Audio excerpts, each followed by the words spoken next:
स्वागत है। चलिए देर न करते हुए इस सेशन को करते हैं स्टार्ट। ये देखिए कहता है 234 के अभाज्य गुणनखंड में 3 का घात बताना। 3 का ऐसा क्वेश्चन कभी कभी ऐसा ही पूछ देता है। पूछा गया है 144 में अभाज्य गुणनखंड 144 के अभाज्य में 2 का घात बताइए, ऐसा ही पूछा गया है। और ये यहाँ पर है 243 के अभाज्य गुणनखंड में 3 का घात बताइए। 3 का घात का क्या मतलब हुआ, यानी 3 कितने मतलब कितनी बार आया है, यानी इसका अभाज्य गुणनखंड करेंगे पहले, अभाज्य गुणनखंड पहले इसका करेंगे 243 का। बताओ कितना से, पहले 2 से लगाओ, 2 एकम 2, 2 एकम 2, 2 साते 14, फिर किससे, अब 2 से तो नहीं जाएगा, 3 से 3 दिया 9, 2 3 9 27, फिर 3 से लगाइए, 3 एकम 3, 3 दिया 9, है ना।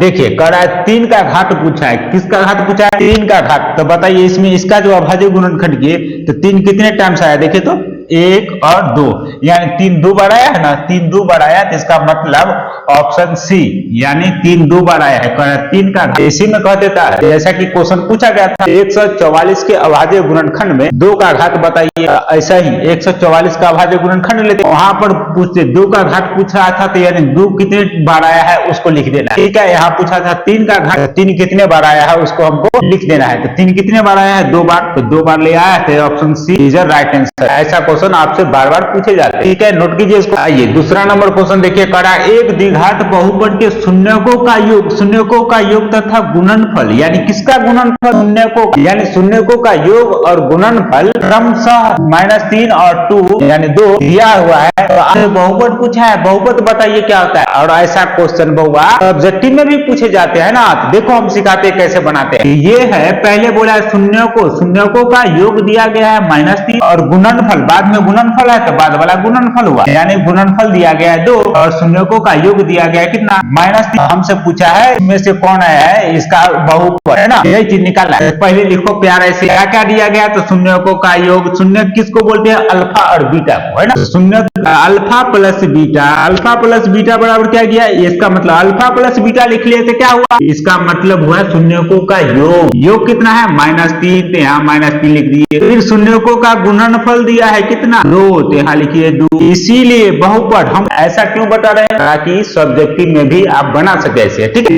इसीलिए बहुपद बराबर क्या होता है, बताओ क्या होता है, फॉर्मूला बताए थे x² minus alpha plus beta into x और plus alpha into alpha plus beta x और into alpha plus alpha into beta, ठीक, ये फॉर्मूला होता है। अब हमको रख दीजिए यहाँ पर, हमको नहीं जी इसको रखा है x² minus alpha plus beta, देखो भाई साहब कितना है -3, यहाँ रखो -3, इसको ब्रैकेट में बंद करो, x है तो अल्फा इंटू बीटा देख रहा है जी, कितना है 2, तो यहाँ रख दो 2, बताओ कितना हुआ, दिख रहा है, अरे अच्छा दिख रहा है, x² और माइनस माइनस मिलके क्या हुआ, प्लस x² प्लस 3ix है तो x और प्लस कितना 2, देखो है ना, ऐसा वाला कहाँ दिख रहा है, देखो यह ऑप्शन बी में x² प्लस 3x प्लस 2, यही हमारा क्या हो गया आंसर। देखो बनाने का भी तरीका सिखा दे, नोट करो फटाफट। देखिए ये क्वेश्चन को देखिए ना, करा एक घात वाला बहुपद कहलाता है। बताओ एक घात यानी जिसमें चर का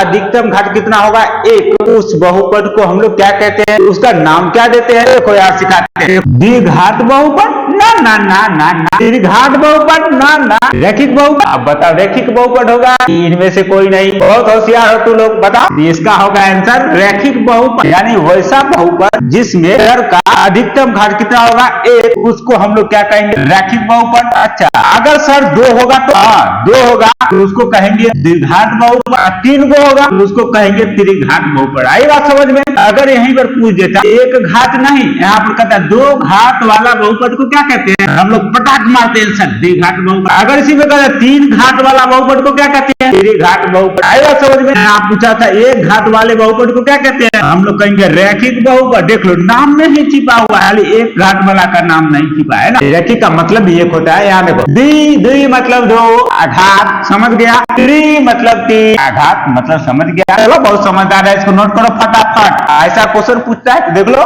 देखो इस क्वेश्चन को, निम्नलिखित में से त्रिघात बहुपद का व्यापक रूप बताना है। त्रिघात बहुपद का व्यापक रूप हम तुमको अभी तुरंत बताए हैं, त्रिघात बहुपद का व्यापक रूप, त्रिघात बहुपद कहते कहते किसको है? वैसा बहुपद जिसमें चर का अधिकतम मान 3 होगा तो उसको हम लोग त्रिघात बहुपद कहेंगे। राइट, चलो यहाँ देखो, यानी चर का अधिकतम घात, बताओ ये चर दिख रहा है, इसमें चर दिख रहा x है, ठीक है। x में देखो यहाँ x का पावर 1 है, यहाँ x का पावर 2 है, यानी अधिकतम घात कितना है? 2 है। इसका मतलब ये नहीं हुआ। यहाँ देखो अधिकतम घात कितना है? x है, चर है, x का अधिकतम घात कितना है? 4 है, नहीं हुआ। यहाँ देखो चर है, क्या चीज? x, इसमें चर है। चर को समझ रहे हो ना, जिसका मान समय के अनुसार बदलता रहता है, ठीक है।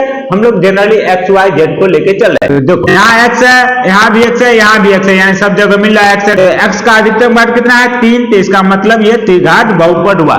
यानी त्रिघात बहुपद में आप व्यापक रूप देख ही लो, है ना। अगर बोलेगा द्विघात बहुपद, है ना, क्या बोलेगा? द्विघात बहुपद, बहुपद का व्यापक रूप बताओ। व्यापक, है ना, व्यापक रूप क्या होता है? हम लोग लिखेंगे ax² plus bx plus c बराबर 0, है ना, ऐसा, या इस टाइप से बहुपद बोला है तो 0 नहीं लगाएंगे, यहाँ लिखेंगे a नॉट इक्वल टू 0।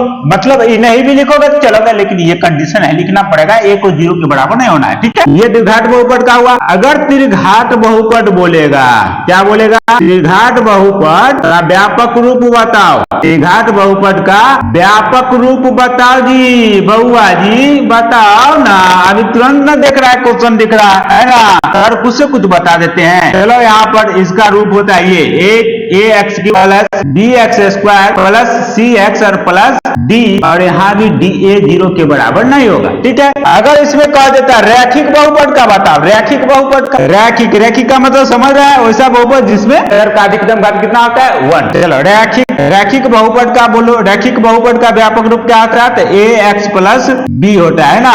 ये हमारा रैखिक बहुपद का व्यापक रूप हुआ। ये हमारा द्विघात बहुपद का व्यापक रूप हुआ। ये हमारा कौन हुआ?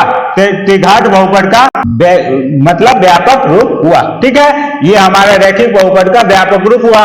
अब तुमसे जो भी पूछेगा तुरंत उसका जवाब फटाक मार दोगे ना। याद रखना ये चीज को, नोट कर लो फटाफट। देखो इस क्वेश्चन को, इस क्वेश्चन को देख के बच्चा डर जाता है, अरे क्या हुआ, ये तो छोड़ के भाग जाता। डरना नहीं है, यहाँ पर लड़ना है। आज आप सिखाते हैं। देखो आ रहा है, इस रूप में लिखना है ना, इस रूप में, इस रूप के, इसके, यानी देखा इसके रूप में इसको लिखना है। ये जो लिखा है 0.7 वो किस रूप में लिख रहा है? इस रूप में लिखना है। सर तो समझ में नहीं आया, अबे समझाते आ। आपसे पहले इसको भूल जाओ और याद रखना, पहले इसको डेसिमल में, ये जो दशमलव में है इसको भिन्न में लाओ।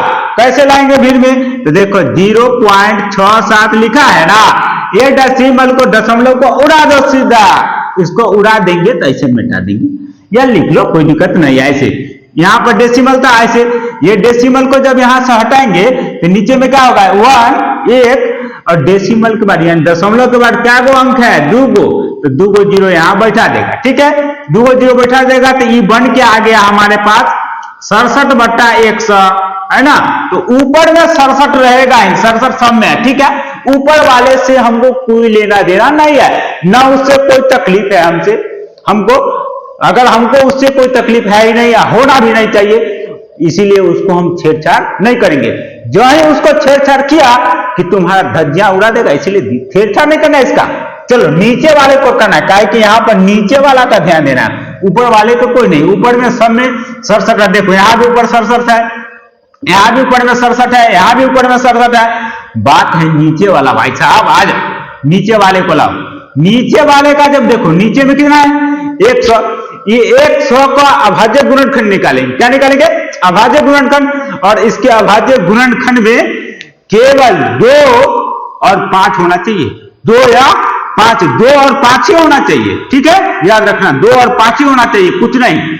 तो देखो पहले इसका अभाज्य गुणनखंड लेंगे तो बताओ कितना होगा? 2 से अगर लगाएंगे यहाँ 50, फिर 2 से यहाँ करेंगे तो यहाँ हुआ 25, फिर 5 से करेंगे तो 5 या 25। देखो आप तो नहीं होगा, तो देखो यहाँ पर 2 का पावर 2 यानी 2 में है, इसको पावर में लिखेंगे 2 का पावर 2, और 5 भी 2 में है तो 5 का भी पावर कितना होगा? 2।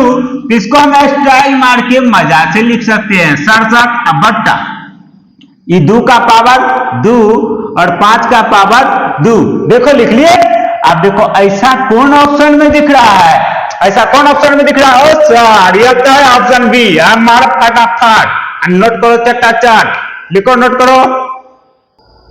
देखो इस क्वेश्चन को त्रिकोणमिति का करा, साइन स्क्वायर थीटा बराबर क्या होगा? ऑप्शन देख लो, घबराना नहीं है। ऑप्शन देखो, साइन स्क्वायर थीटा बराबर होता है 1 माइनस कॉस स्क्वायर थीटा। तुमको एक फॉर्मूला बताए थे, क्या फॉर्मूला बताए थे? ओ बउआ जी, एगो से 4 गो बनाना है तो sine square theta plus cos square theta बराबर क्या होता है? 1। यहां से 4 गो बना, पहला फॉर्मूला। अगर हम साइन स्क्वायर का मान निकालना चाहते हैं, किसका?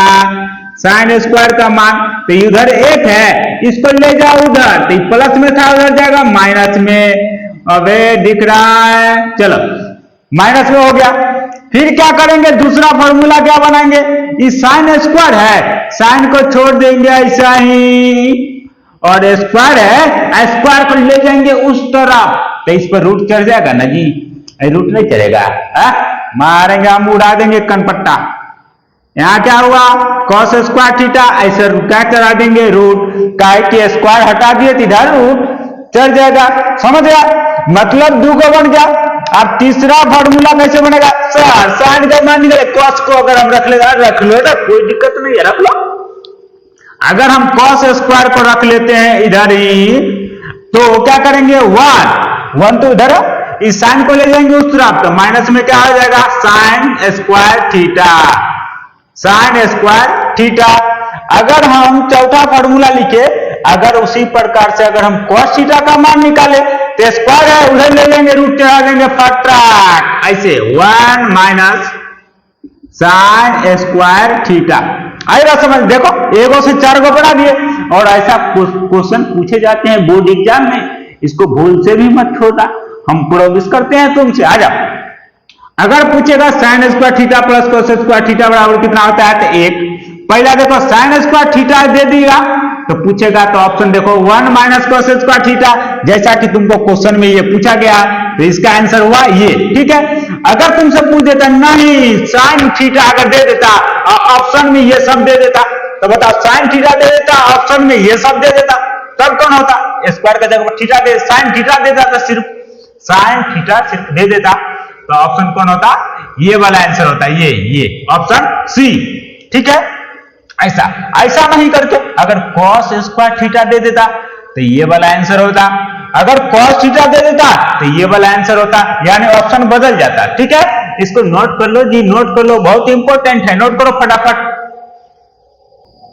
आप देखो ये द्विघात समीकरण का क्वेश्चन दिया, यानी द्विघात नहीं, 2 चर वाले रैखिक समीकरण का क्वेश्चन है। देखो क्या समीकरण युग्म, एगो समीकरण ये है, एगो समीकरण ये है। युग्म का मतलब होता है जोड़ा, है ना? इसका हल बताना है, जिसमें से ऑप्शन जो दिया गया है इसमें से कौन इसका हल है, तो हल है तो आ जाए इधर हल। पहले समीकरण को लिख लेते हैं। पहले क्या दिया गया है? 3x माइनस 2y प्लस 3 बराबर 0। दूसरा समीकरण क्या दिया गया है? 4x प्लस 3y माइनस 47 बराबर 0 दिया गया है। ठीक है, अब यहां पर क्या करेंगे? ऑप्शन ए को पकड़ेंगे। ऑप्शन ए में देखो x के जगह पर 1 रखना है, y के जगह पर 3 रखना है। x के जगह पर 1 रखो, दोनों में x के जगह पर 1 और y के जगह पर 3 रखना है। ऑप्शन 1 से अगर हम चल रहे हैं तो जरा बताओ जांचना है कैसे? देखो 3 गुणे 1, x के जगह पर 1 रखना है, यहाँ 2 गुणे y के जगह पर क्या रखना है? 3, अब प्लस कितना? 3 बराबर 0। अब हमको बता, ये वो पकड़ेंगे, ऐसे पकड़ते चले जाएंगे। देखो 3 कम 3 माइनस 3 दूना कितना हुआ? 6, अब प्लस कितना? 3 बराबर कितना? 0 आना चाहिए। तो बताओ 3 में से 6 गया तो कितना हुआ? 3 में से 6 गया, यानी इसको सॉरी 3 ये घटाएंगे तो कितना हो जाएगा? ये हो जाएगा -3, यानी 3 में से 6 को घटा देंगे तो -3, और प्लस में ये 3 और बराबर में 0। तो देखो यहाँ पर प्लस माइनस मिलके माइनस, यानी 3 में से 3 गया तो कितना हुआ? 0, यानी 0 बराबर 0। इसका मतलब ये वाला मान इस समीकरण को संतुष्ट कर देता है। कैसे कर देता है? तो यानी इधर भी 0 था, इधर भी सॉल्व किए तो 0 आ गया। अब इसमें देखते हैं चेक करके, यही मान यहां रख के दोनों जगह एक सेम आना चाहिए। अगर नहीं आया तो इसका मतलब वो आंसर नहीं है। ठीक है, अगला देखो यहाँ पर, तो 4 गुणे 1, x के जगह पर क्या रखना है? 1, यहां रखो 1, प्लस 3 गुणे क्या रखना है? 3 गुणे 3, y के जगह पर 3, और माइनस कितना रखना है? 47 बराबर 0। यहाँ 4 का गुना करेंगे 1 से तो 4 प्लस 3 का गुना करेंगे 3 से 9 और माइनस कितना 47 बराबर 0। यहाँ देखो 9 और 4 कितना हुआ 13 माइनस कितना 47 बराबर 0। अब बता 13 में से 47 घटाएंगे तो 0 आएगा कहियो नहीं ना, नहीं आएगा। इसका मतलब ये वाला ऑप्शन नहीं होगा इसका सोल्यूशन। इसी प्रकार से तुम इसको जांच सकते हो, इसका लेके फिर इसका जांच कर सकते हो, फिर इसका जांच कर सकते हो। 4 में से कोई एक नहीं जरूर होगा। तो हम तुमको बता रहे इसका सोल्यूशन है ना, याद रखना। तुमको जांचना है तो ऐसे जांच सकते हो। हम तुमको बता रहे सोल्यूशन इसका। मिटा दे इसका, चलो मिटा देते हैं। ऑप्शन सी इसका क्या आ जाएगा, राइट आंसर होगा। देखो इसको जांच के देखते हैं। बताओ यहाँ पर 3 और गुने x के जगह पर क्या रखना है 5, यहाँ रखो 5 माइनस 2 गुने y के जगह पर क्या रखना है 9, तो 9 रख दो। फिर प्लस 3 बराबर क्या हुआ 0। अब बताओ 5 3 का कितना 15, 9 दूनी का कितना 18, अब प्लस कितना 3, अब बराबर में आया 0। अब बताइए 15 प्लस में, ये भी 3 प्लस में, प्लस प्लस को प्लस करेंगे तो 15 3 कितना हुआ 18 माइनस 18 और बराबर में क्या हुआ 0। अब बता 18 में से 18 गया तो 0 हुआ, बराबर में भी 0। ये कंडीशन हो गया, यानी ये समीकरण को ये संतुष्ट कर दिया। फिर यहाँ देखो ये भी संतुष्ट कर देगा, है ना। तो 4 और गुने x के जगह पर क्या रखना है 5, फिर प्लस 3 गुने y के जगह पर क्या रखना है 9 माइनस 47 बराबर 0। पंचों का कितना हुआ 20 प्लस 9 कितना हुआ 27 और माइनस कितना हुआ 47 बराबर 0। अभी दोनों को जोड़ेंगे तो 20 और 27 को जोड़ेंगे तो कितना हो जाएगा 47 और माइनस में कितना हुआ 47 बराबर 0। 47 में से 47 जाएगा तो 0 और बराबर क्या हुआ 0। देखो संतुष्ट कर दिया ना। इसका मतलब option C is right answer. तुमको अगर जांचना है तो सब रख के ऐसे जैसे हम सिखाए वैसे जांच ले सकते हैं। आप नोट कीजिए इसको फटाफट। देखो ये एपी का क्वेश्चन है, करा एक समांतर श्रेणी के प्रथम 3 पद क्रमशः इतना इतना और इतना दिया गया है। तो पूछा है ए का मान बताइए। तो समांतर श्रेणी समझ रहे हैं, यानी समांतर श्रेणी में कब होता है कोई भी टर्म, समांतर श्रेणी में कब होते हैं जब उसका सारबंतर एक जैसा होता है। यानी सारबंतर का मतलब हुआ डी क्या होगा इक्वल होता है। एपी का क्या होता है मतलब सारबंतर एक जैसा होता है। तो एपी के देखो ये एपी में है, बोला ये समांतर श्रेणी में है। तो लिखो यहाँ पर इसको बनाने का तरीका है x माइनस 1, ये पहला पद हुआ। दूसरा पद क्या हुआ 3y प्लस 5, दूसरा पद हुआ। तीसरा पद क्या हुआ 5y प्लस 1, ये तीसरा पद हुआ। ठीक है, इसका सारबंतर लिखना है तो प्रत्येक दूसरा पद में से पहला पद को घटा दो।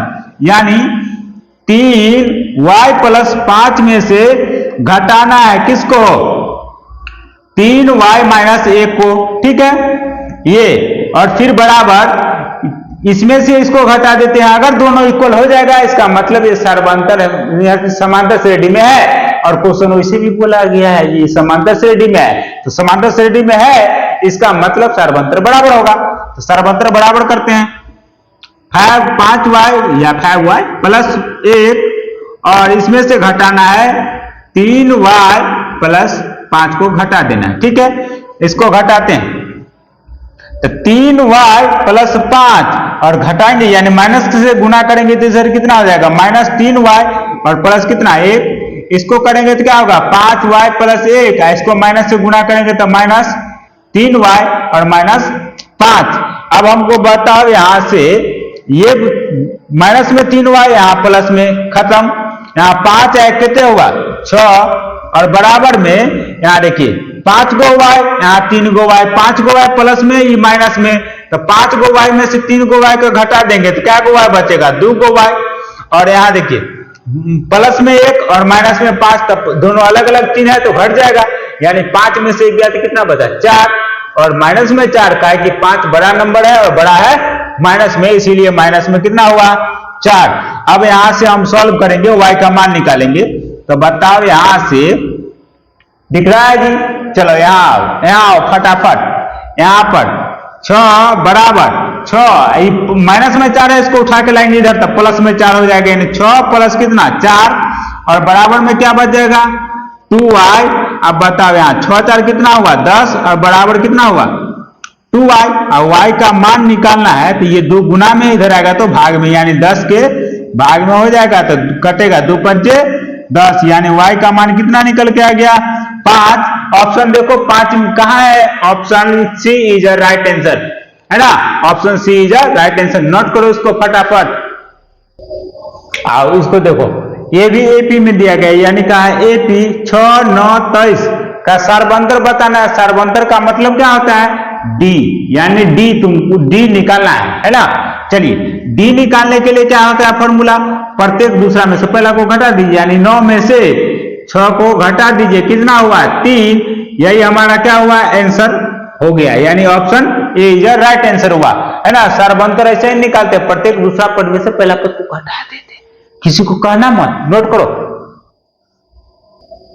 चलो आजा, ये क्वेश्चन को देखो, करा साइन 10 डिग्री बराबर क्या होगा, तो इसका पूरक बताना है तुमको, है ना, पूरक बताना है। देखो पूरक कैसे, हम तुमको बताए थे साइन, साइन का पूरक होता है कॉस, तो कॉस वाला खोजे, कॉस यहां भी है, कॉस यहां भी है, यहां सेक है, यहां कॉसेक है, ये दोनों खत्म, काहे कि याद करना है तुमको, साइन का पूरक क्या होता है कॉस, ठीक। अब पूरक का मतलब होता है, साइन का पूरक तो हो गया, लेकिन पूरक का मतलब होता है जो दो कोणों का योग 90 डिग्री पूरना चाहिए, ठीक है। अब 90 डिग्री पूरा, यहाँ 10 है, 10 में कितना जोड़ेंगे, साइन का पूरक क्या होता है, पहले यहां लिखो कॉस, क्या होता है कॉस। अब बताओ 10 का पूरक यानी 10 का पूरक कौन होगा, तो 10 में कितना जोड़ेंगे जो 90 पूर जाएगा, बताओ, तो 80, 10 में कितना जोड़ेंगे 80 जोड़ेंगे तो 90 पूर जाएगा, यानी 80 डिग्री, यानी यहाँ पर 80 डिग्री, यानी cos 80 डिग्री तुम्हारा आंसर हुआ, option B is a right answer, है ना। तो चलिए इस वीडियो में यहीं तक, फिर मिलते हैं अगले वीडियो में, तब तक के लिए बाय। और हाँ, अगर आप चैनल पर पहली बार विजिट कर रहे हैं तो चैनल को लाइक, सब्सक्राइब और दोस्तों में शेयर जरूर कर दीजिएगा, अगर आपको यह वीडियो आपको अच्छी लग रही है तो, ठीक है। और मैं आपसे यह प्रॉमिस करता हूं कि जो भी क्वेश्चन आपको हम करवा रहे हैं वो क्वेश्चन काफी इंपॉर्टेंट है, बार बार कह रहे हैं और 1000 बार कहेंगे। चलिए फिर मिलते हैं अगले वीडियो में, तब तक के लिए बाय।